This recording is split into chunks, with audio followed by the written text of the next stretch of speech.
So once you've placed everything on every page and you've laid out your PDF document in InDesign, you're now ready to save it as a PDF document ready for printing and also ready for screen viewing.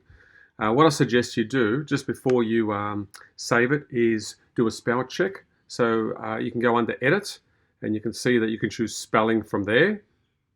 Command I is the shortcut, so do a spell check. Just zoom in close to make sure everything is sitting as it is. Also at the bottom of your screen, also check this little area here. I'll just zoom in so you can see what I'm talking about. So right down the bottom of your screen, there's a little thing called No Errors. So sometimes if there's an error with any part of your document, you can press this pop up and it tells you, it's called a pre-flight panel. And if you open that up, it'll tell you whether there's any problems with your document. So here's the pre-flight window. So if there was an error on any page, it'll list it here. And as you can see, there's no errors. You can also preview. If you press the W on your keyboard, just the letter W, you can look at your finished document in preview mode and just make sure that you're happy with everything.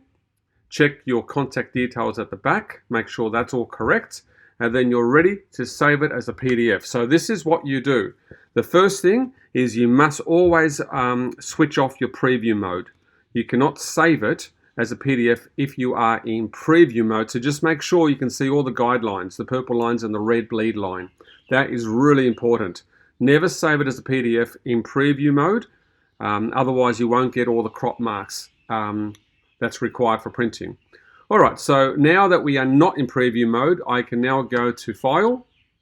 I might just save it just to, get it, to the final stage. So I've saved it. Now, when you go to File, you'll see something called Adobe PDF Presets, and you've got a few options. If you want to save your PDF for printing, you choose High Quality Print, and let's do that first. All right, so what I tend to do with my high quality PDF version is I will give it a little code so I know this is high res, and I usually put in HR at the start. And that's my little clue, my little sort of visual clue that this PDF will be the high quality version. All right, now I want to save it to my folder or anywhere really, and then click on Save. Now this window comes up. Now this is really important. Do not click on spreads. You want to save them as individual pages, so make sure that's on Pages. And then all you have to do is go to this option here that says Marks and Bleeds. And what I usually do is I tick this box, and then I don't need color bars or page information or even registration marks. I just need the top two. Now down below here, if you have already typed in a bleed when you were setting up your document, you just click on Use Document Bleed Settings. And you can see that I have, because it remembers that I've typed in 3 mils all the way around. If you haven't, you can always type it in later on at the PDF export stage. But I prefer you do it at the beginning.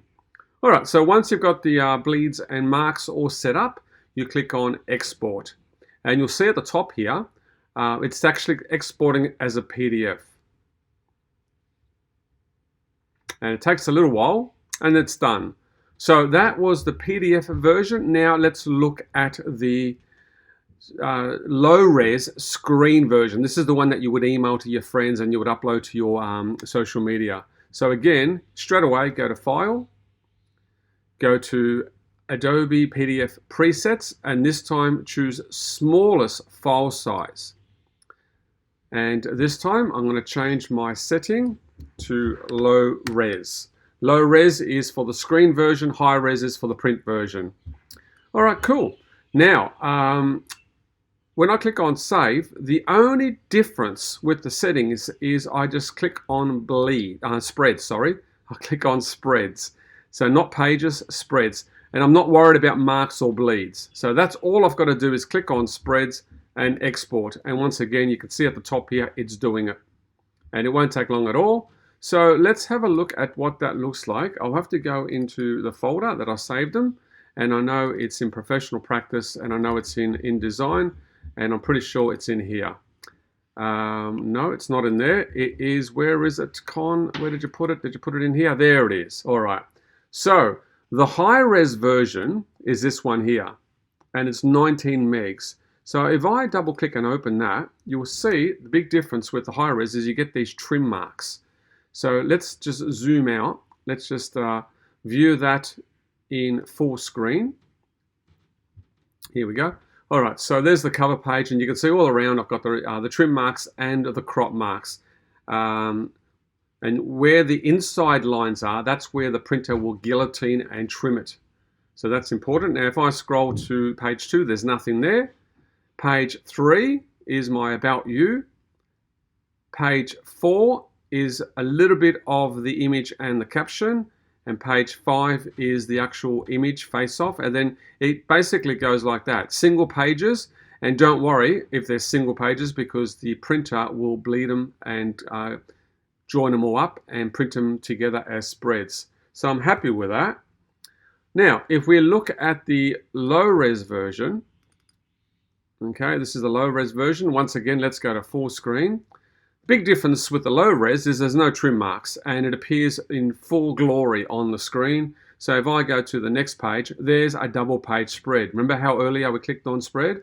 So here's the next spread, and the next spread, and so on. So this is very much screen friendly, and it looks great. And that's basically the two versions. So once again, if we go back, I'll just minimize that.